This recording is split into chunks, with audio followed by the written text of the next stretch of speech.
dedicated to eastern and southern Kentucky. This is WYMT Mountain News Weekend Edition. Good evening, I'm Macy Marie. We are in a severe weather alert day. This weekend system bringing a mixed bag of rain, which we've already seen, possibly causing some issues with flooding, and then snow and freezing temperatures are on their way. Chief Meteorologist Andrew Dockery joins us now with more. And Andrew, what can we expect tonight and tomorrow? Macy, some slick conditions going to be the main story, and like you said, plenty of rain already falling throughout today, and a lot of people not really focusing on the mudslides, the landslides, the rock slides with those temperature changes so drastically tonight and into your Sunday. That's going to be another factor we have to watch. Let's take a look first at pinpoint Doppler, and rain still working through, but you could see that band of snow now impacting the Louisville Metro, working across Interstate 64 through Shelby County, Spencer County, and soon to be working towards Frankfort and eventually into Lexington. Now we're looking at this moving to the northeast with that snow wrapping around on the backside, and you could see half the state of Kentucky now picking up on some of that winter precipitation, and the temperatures are tanking. 53 still in Hazard, but the 20s showing up in Louisville and Lexington. It's 33, and now starting to see those 30s in Moorhead, in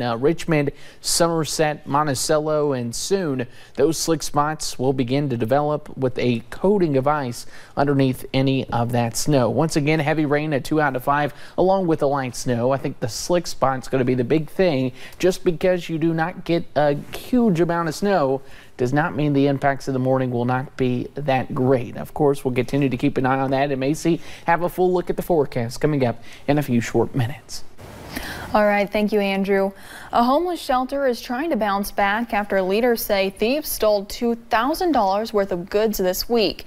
And as Lauren Miner reports, it's not the first time the shelter was broken into. This is all we have left to feed over 300 people that are on our food roster. That's it. It was up this high. Over the last 7 years, Everlasting Arms Ministry and Homeless Shelter in Corbin has fed hundreds of people each week, not just at the shelter, but also throughout the community. And you were saying that this was full. Full of meat.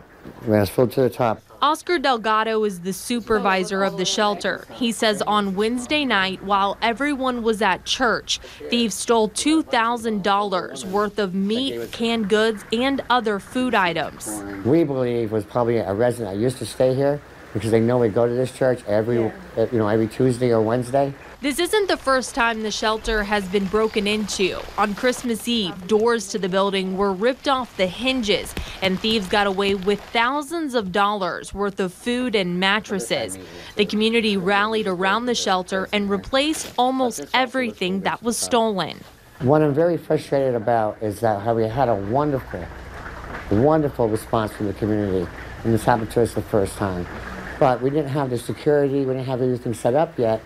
So the things that we received, that makes me frustrated because they're probably hurt. Oscar says he is thankful for the community's support. The shelter is currently putting a security system in place in hopes they never have to deal with a situation like this one again. But I know God can restore it.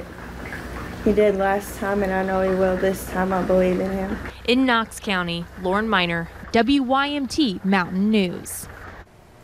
The shelter says they have contacted the Knox County Sheriff's Department and deputies are looking into it. Heavy rain caused some issues on the roads today. Several rocks and mudslides were reported in our region, one being on Cow Creek Road in Floyd County, as you can see here, that closing the road.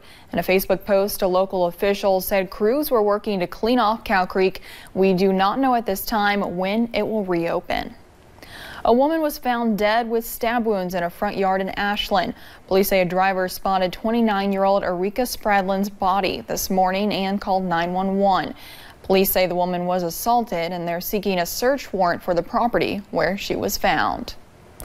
Experts at Tim Short Chrysler and Hazard have a few tips for drivers who are looking to learn how to winterize their car before possible bad weather hits.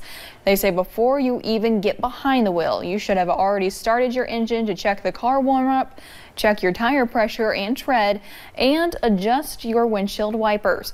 And it is important to double check the condition of your headlights, taillights, and of course all fluids. That includes oil, wiper, and coolant. But before you travel far, always make sure you first have your battery looked at. We get calls, we have to go and help boost people off in bad weather situations. You can get stranded with your family, so your battery really needs to be maintained. If you missed any of those tips, you can head over to WYMT.com where we have them all listed. And another safety tip mechanics and police both recommend: keep an emergency kit in your car in case you do become stranded. That could include blankets, a flashlight, and a phone charger. An advocacy group in Kentucky's Ark Encounter are at a disagreement about whether public schools should be allowed at the Ark for field trips. The Courier-Journal reports the Freedom from Religion Foundation sent letters to more than 1,000 public school districts in 5 states, stating trips to the encounter are unconstitutional. The founder of the Ark Encounter responded by offering free admission to public schools for trips. Following a wave of women taking office in Congress and across the country, activists are at the nation's capital this weekend for the next stage of their movement. Here's a look at the scene from the 3rd annual Women's March in D.C. Crowds of marchers held signs today, many protesting the president. One group came to Washington all the way from Hawaii. Some participants say despite controversy leading up to the march, they are still determined to push forward with their platform. This is the year we had to completely continue our resistance.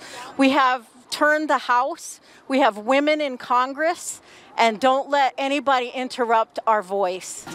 In recent months, allegations swirled against some of the event's founding members of ties to anti-Semitism. Thousands still came to this year's march in D.C. and sisters marches across the U.S.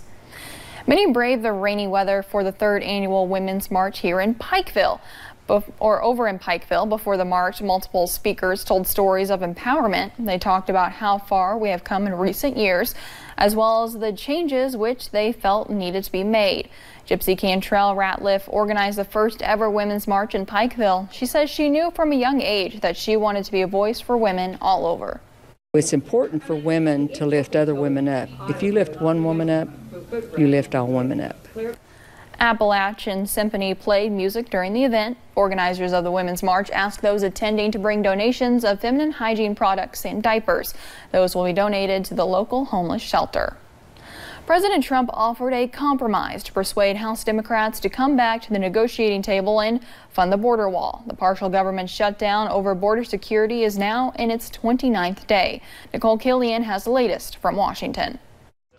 President Trump announced a new proposal to extend temporary protection to 700,000 Dreamers and those with temporary protected status as a way to jumpstart negotiations on border security with Democrats.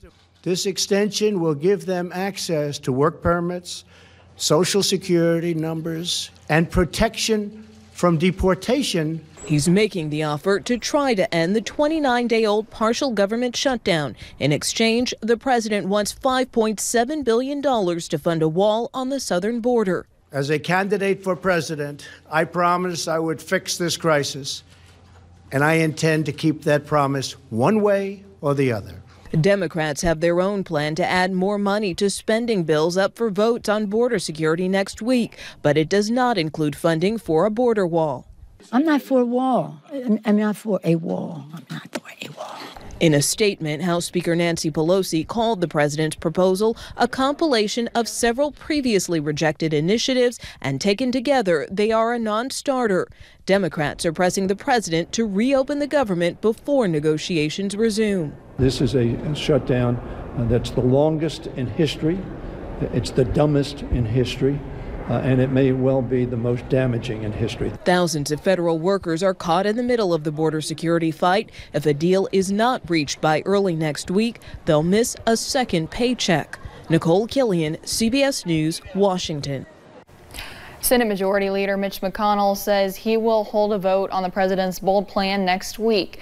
We'll be right back with a look at your forecast after the break. It's officially 2019. Happy New Year from your friends at Appalachian Wireless. To celebrate, Appalachian Wireless invites you to ring in the new year with the return of a Samsung deal that is hot despite the winter